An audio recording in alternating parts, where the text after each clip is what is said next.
بسم اللہ الرحمن الرحیم۔ السلام علیکم۔ احقاف قوم عاد کا مسکن تھا۔ عربی میں ریت کے لمبے اور اونچے ٹیلوں کو احقاف کہا جاتا ہے۔ احقاف حقف کی جمع ہے اور یوں اس کا مطلب ہوتا ہے ریت کے اونچے اور لمبے ٹیلوں کی زمین۔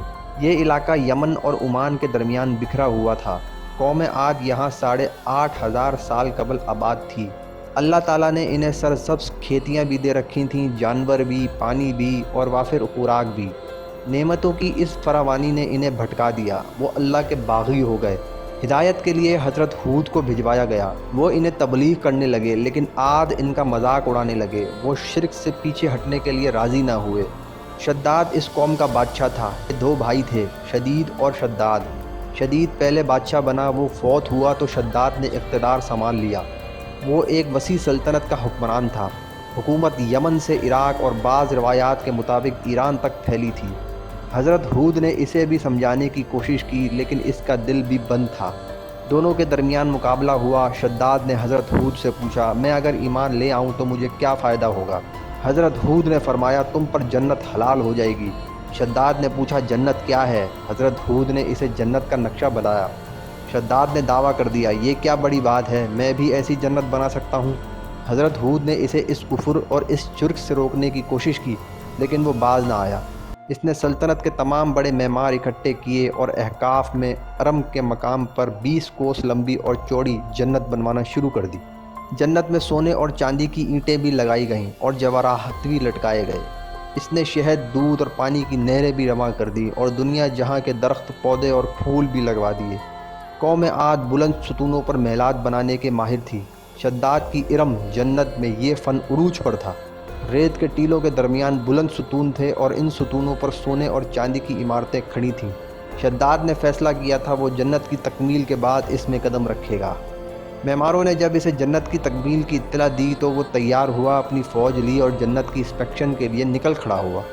وہ جنت کے دروازے پر پہنچا، گھوڑے سے نیچے اترنے لگا۔ ابھی اس کا ایک پاؤں زمین اور دوسرے گھوڑے کی رکاب پر تھا کہ ملک الموت آ گیا۔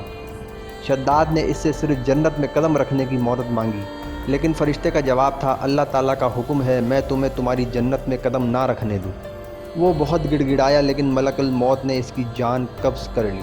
وہ زمین پر دوسرا قدم نہ رکھ سکا۔ شداد کی موت کے بعد حضرت جبریل امین نے چیخ ماری اور شداد کی پوری جنت زمین میں دھس گئی اور غائب ہو گئی۔ شداد کا انجام قوم عاد کے لیے کافی تھا، لیکن جب انسان کی عقل غرور کا پردہ پڑتا ہے تو شداد ہو یا شدید، اسے کسی کا انجام دکھائی نہیں دیتا۔ حضرت ہود قوم کو شداد کا انجام بتا بتا کر ڈراتے رہے، لیکن عاد نہ مانے، یہاں تک کہ وہ مایوس ہو گئے۔ اللہ تعالیٰ نے انہیں ساتھیوں کے ساتھ علاقے سے نکلنے کا حکم دے دیا اور وہ قوم کو آخری بار سمجھا کر احقاف سے نکل گئے۔ اللہ تعالیٰ نے ان کے بعد عاد پر خوفناک آندیاں مسلط کر دیں۔ وہ آندیاں 7 راتیں اور 8 دن چلتی رہیں، یہاں تک کہ پوری قوم اپنے بلند ستونوں اور سونے اور چاندی کی عمارتوں سمیت زمین میں دفن ہو گئی۔ قوم عاد کا نشان تک نہ رہا، پوری وادی ریت کے صحرا میں گم ہو گئی۔ پانی کے ذخیرے بچے اور نہ ہی درخت، پودے، جانور اور کھیتیاں، صرف ریت کے لمبے اور اونچے ٹیلے بچ گئے۔ قوم عاد سلالہ شہر کے مضافات میں آباد تھے۔ حضرت ہود کا مزار بھی سلالہ میں واقع ہے۔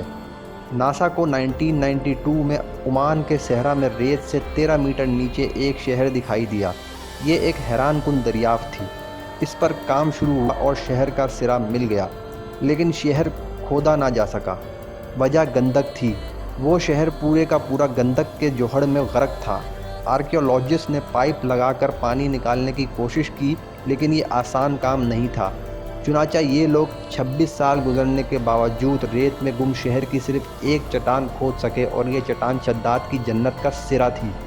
یہ علاقہ ماضی میں یمن کا حصہ ہوتا تھا۔ تاریخ کی کتابوں میں اس کا نام خضر الموت ہے۔ علماء اور آرکیولوجسٹ صدیوں سے اس کی تلاش میں تھے۔ قرآن میں اللہ تعالیٰ نے سورہ ہود، القمر، النمل، الشمس پر بنی اسرائیل میں قوم عاد اور قوم سمود کا ذکر فرمایا۔ یہ علاقہ 1843 میں سب سے پہلے ایک جرمن فوجی نے دریافت کیا تھا۔